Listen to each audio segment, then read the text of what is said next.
Welcome back to Morning Cup of Brand Spark, the podcast where we slow things down and explore the moments that change how we see ourselves. These aren't conversations about success, visibility, or getting things right. They're about the mirror moments. Sometimes they're the reckonings, the collapses, and oftentimes they're quiet decisions that shape who we become next. Now, today's conversation is about burnout, self-awareness, and the emotional rewiring that's required to move from being a high-performance manager to becoming a true leader. You'll hear from Andrew Hinkelman, a former CTO and COO turned executive coach, on what it looks like to stop fixing systems and start understanding himself and lead humans with more trust, range, and courage. Let's get started. In the mirror light I see what's true. The spark in me, the spark in you. One cup, one truth, one little fire. Morning voices climbing higher. So grab your cup, let's spark it up.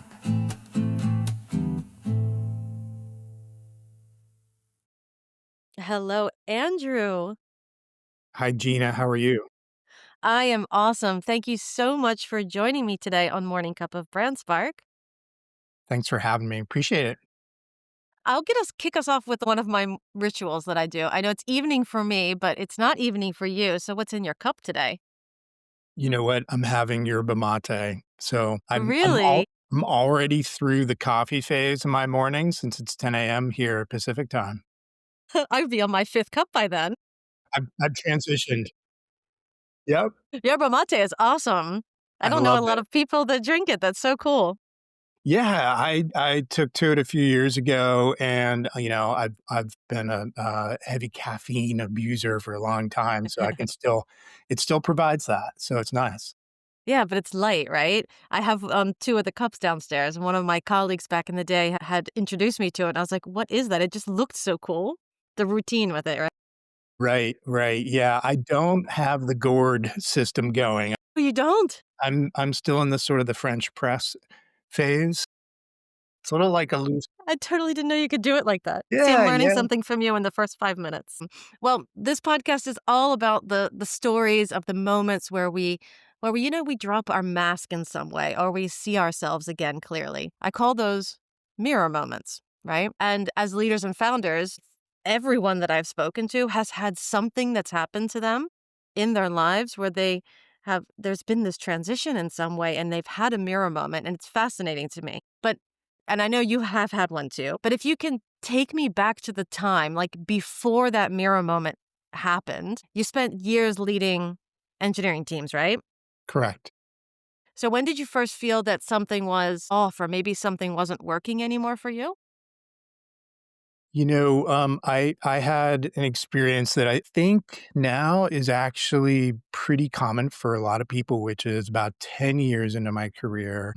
The promotions stopped, the increases in salary stopped, the cool projects that everyone wanted, they sort of dried up for me, and I had really no idea what was going on because I was always tuned for, like, getting more technical, Hmm. getting the next certification, all that, and I really had to look Of in the mirror, and I did the DIY version course. of self-help a bit there, and that was really helpful. I started to kinda realize, maybe I'm not as great as I think I am.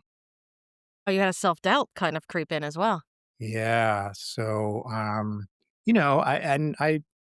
realized, I was walking around the office, at the time I was at Microsoft. I realized I was kind of a jerk, and I avoided a lot of people and, kinda acted like they were lucky to have me. And doing what you had to do as part of that role then, I guess. Yeah, and so, it really drew me towards more of a sort of people orientation and just Mhm.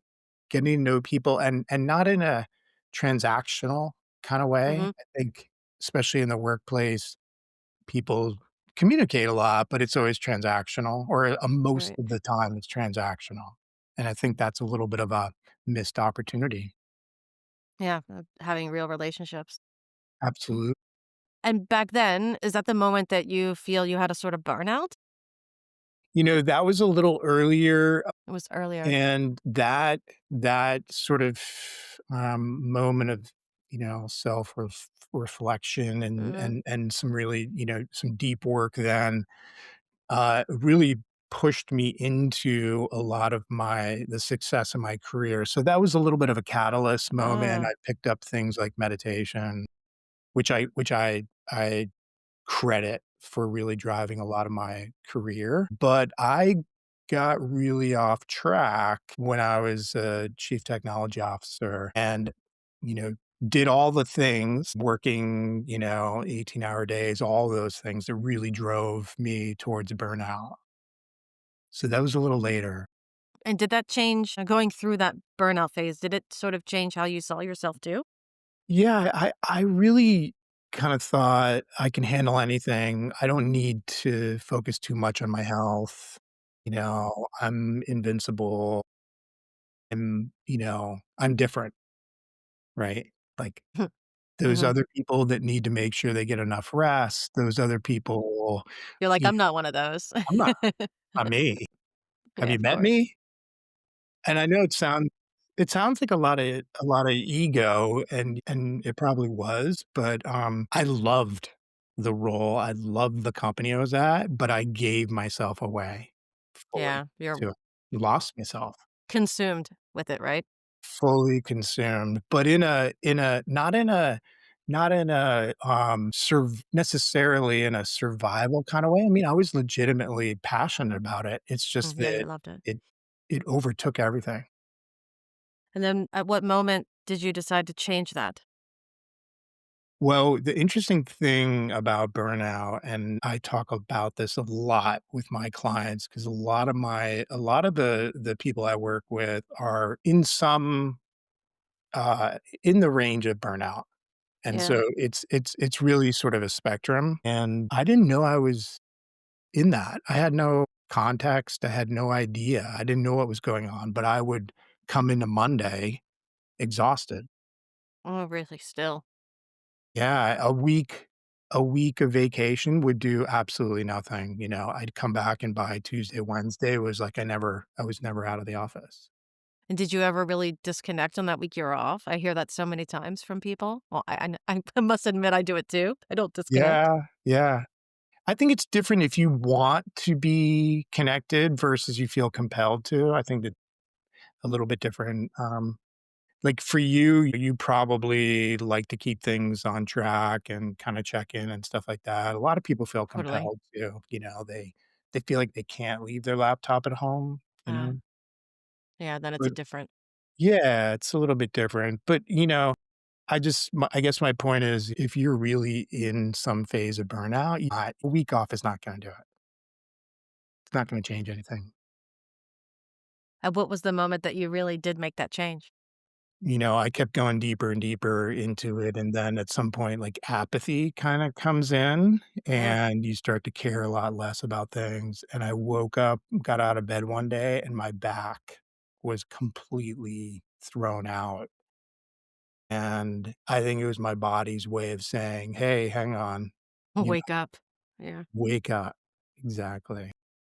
And I, um went to all the doctors and tried to figure it out and was getting worse and worse and was having trouble walking and in physical therapy for quite a while and was almost gonna get surgery and started to get a little bit better, but it was really the wake up call, like Well, I couldn't go into the office because I couldn't sit in my car and I couldn't drive. oh gosh. Is Yeah. that what led you to, yeah, also to change how you're helping other people too? Totally, totally. So now, when I work with people, it's, the human being first. And I think that a lot more people need help, being heard and being listened to and helping them feel like it's okay to focus on yourself. Yeah, it's critical even. Critical, it's necessary. If you Yeah. think about it logically, if you work for a company, the CEO or whoever's running the company, the people at the top, They don't want a bunch of sick people working for them. No, no, no, I wouldn't they think that's something on their list. No, it's not in the job description. No, at least not the one we read.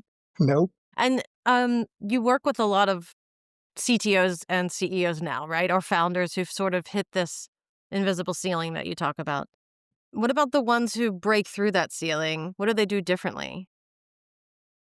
Well, it won't surprise you that part of it is figuring out the boundaries and the balance Yeah. between when to kind of pull back and take care of themselves. Mhm. So, what I like to say to people is, effective, strong leaders are happy people.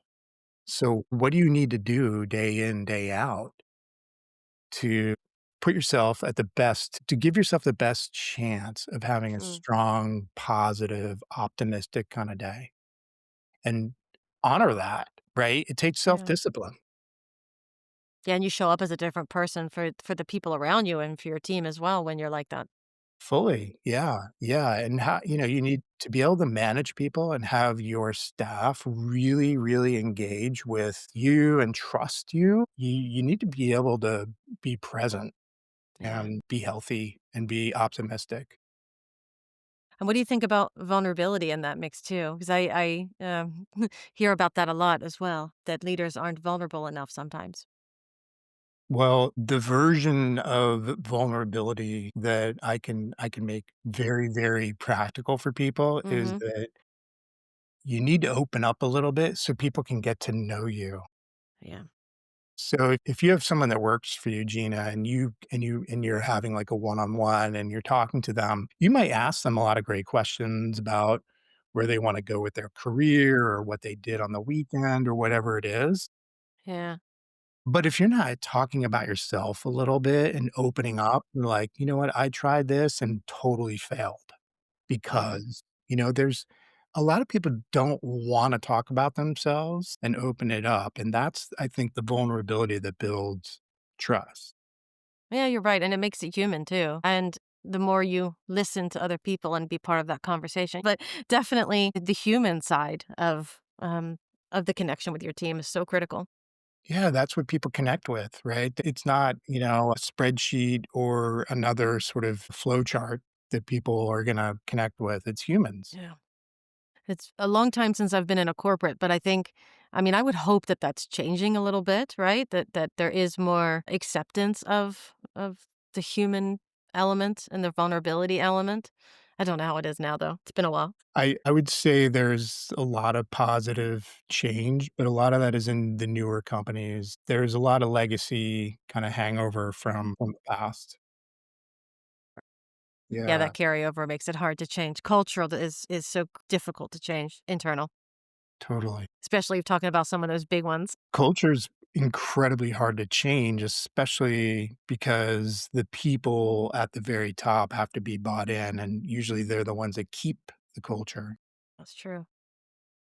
If you had to name what this new version of yourself is now after you've been through the journey that you've been through and how you're helping people now, what would you call it now? It's a really good question. I guess I'll use a phrase that I use in certain circles, and it's just human-centered, Okay. and I like that phrase a lot because it it gives other people permission to care about themselves and care about the people that are around them. So it's not just human centered as one, it's both. It's yourself and those around you. So the care and the importance of all of the humans. Yeah, and it's a message you're not gonna get when you just, like, kinda walk in the door to work or whatever. It's really it's giving permission to that. Look, like, I'm Mm. a male adult who was in technology, right? Like, Yeah, right. I'm okay with, like, waving the flag around, "Let's be more human." I want people to feel like everyone has permission to be a little bit more real as they Awesome. as they relate to other people. Yeah, and I say it's especially now and with so much noise in the world and so much AI and just so much yeah, everything is can you trust it? Is it real? Right. The human element, we're losing a lot of it right now. So I'm embracing this too. I'm also waving the flag all over Yeah. that. I'm with Yeah. you. Well, it's funny because especially you look at a place like LinkedIn, and now people are purposely putting in spelling mistakes in their posts Yep. so people know it's not AI. It's I know hilarious. it's crazy. I do another podcast all about AI, and it's a topic that we talk about a lot. And I wrote on LinkedIn about today as well. It's crazy how much it's an infinite circle with the I could talk about it for hours. Right. We've trained the bots. We keep training them. Now we're training them that spelling mistakes are correct to make. It's insane. Just no more M dashes, right? Yeah. Ask an author about M dashes, and then you'll hear them freak out on you, I know. right? I know. I was an English major. I know all about. Really Yeah, I'm a reformed English major. sad, right? It's not the devil, right? M dashes are not bad, but now we're not allowed to use them anymore. I know. I love them. I'm nostalgic for them. So, if someone is listening right now and they feel stuck in their leadership right now, no matter what role they're in, but they're in C level somewhere, what's the first honest or practical step or a question you would actually invite them to try? Well, I like to make this really, really, really simple, and that is how much time are you allowing for yourself? And so if you have the highest level of energy in the mornings, then block your mornings for your own strategic work. Because one of the things that most people where most people get stuck is they start to care too much about things they don't control. And that can lead to a lot of frustration. So, control your time, protect your time, honor those boundaries, and by the way, if you're in a senior role, you should be producing strategic work, and you Yeah. can't do that in between emails and in between meetings. So, Have we all not learned that by now? But it's a tough one to still do. it It's sure tough. is. It absolutely is, especially with the phones and the notifications and all that kind of stuff. But if you're senior in any role, doing your job means producing strategic work, whether it's planning, roadmaps, whatever. So you're gonna need to block your time. You're gonna need to shut the world out, and you need to get good at that. Yeah, those boundaries, they're tough. I've been doing what I do for more than 25 years, and I think I will always have that love-hate relationship with boundaries. It was even on my, what do I need to get better at this year focus? Boundaries, boundaries, more. Right. Yeah. And we hear the actual word boundaries so much that it almost doesn't have any meaning, you know? It It just rolls devalues a right bit. off of us. Yeah. Another one of those things that we are supposed to do, but we don't all know how. Right. Yeah. And that's why I like to emphasize, hey, do your job, right? Yeah. Be more strategic. And part of that too is knowing what you want personally. I talk to a lot of very senior people and I'll ask them what their goals are, and they'll just give me a rundown of their company goals for the year. And it's like, no, Which I need wasn't what you you. asked. Yeah. You, what do you want? Where's your career going? So, that's another piece of it. Yeah, really good one. That's something that we should all never forget to think about as well. Yeah, for sure. Yeah. And you really triggered something for me earlier. I actually wrote it down in front of me when we were talking about, yes, sometimes it's important that you take your time away and you take your time off and you have a clear separation. But other times that actually it's okay that you are thinking about it and worrying about it and doing it other times as well. It's about different people have different needs, and it doesn't necessarily mean that it's a horrible thing either. Yep. Mhm. Yeah, and give yourself permission. Like, hey, if it's a want and a desire, no harm. Yeah, you're right. I think that really stuck with me. So I'm going to keep that in mind for myself too, because I tend to not shut off at all. And you tend to, if you're like that, you tend to also sometimes feel quite guilty about it too. Oh, wait, maybe I need to. No, it's okay. Give myself permission to. So Yeah, I thank you for that. It's a good insight for me to even take away. good, good. Awesome. Well, if someone listening is looking to find you, if they want to explore your work, if this conversation resonated, and I know you work with people all over the world, tell us a little bit about what you do with your coaching and how they can find you. Yeah, absolutely. So the best way to find me is on LinkedIn. Just search Andrew Hinkelman. You'll find me. Send me a connection request, and I accept pretty much everyone. So, also, there is a link on my LinkedIn page below my name to book a discovery call. And what I do very frequently is take some time with someone and actually coach them for free. So, Mm, I invite your audience to reach out, and really it's about letting you kind of get a feel for what yeah. executive coaching, leadership coaching looks like, and you'll come away with a couple ideas or insights. It's not a sales thing. It's really just something that I sort of provide back to the community. But my company does one-on-one coaching, Okay. group coaching, team coaching. I do some technology consulting as well. And it's all executives, right? So it's all C-level primarily or senior. Primarily, Okay. but I think another way to look at that too is that um, it can be sort of aspiring as well. Mm, A lot of people, there's not necessarily clear boundaries around what it means to be an executive at all yeah. companies. True. Sometimes it's VPs, directors. True. I guess it also depends on the company size. Of Yeah, course. for sure.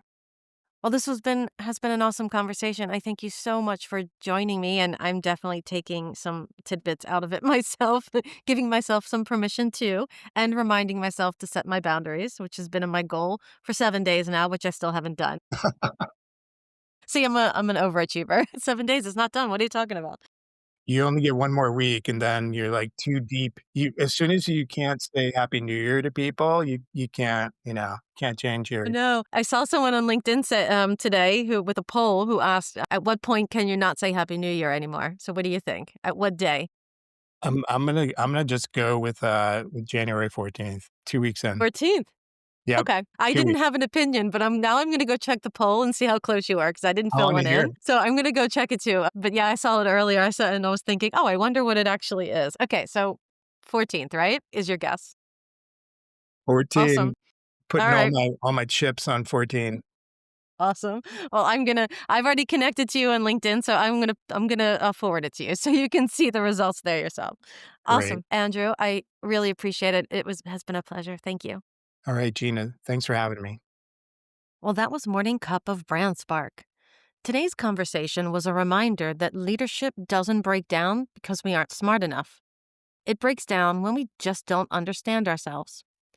If this episode surfaced something for you, a tension, a truth, or a quiet realization, let it sit with you a while. Not everything needs to be fixed immediately. Sometimes awareness is a lot of the work. And if you know someone who's carrying leadership pressure all alone or quietly burning out behind competence and capability, then share this episode with them today. So until next time, keep your coffee warm and your mirror close. In the mirror light I see what's true. The spark in me, the spark in you. One cup, one truth, one little fire. Morning voices climbing higher. So grab your cup, let's spark it up.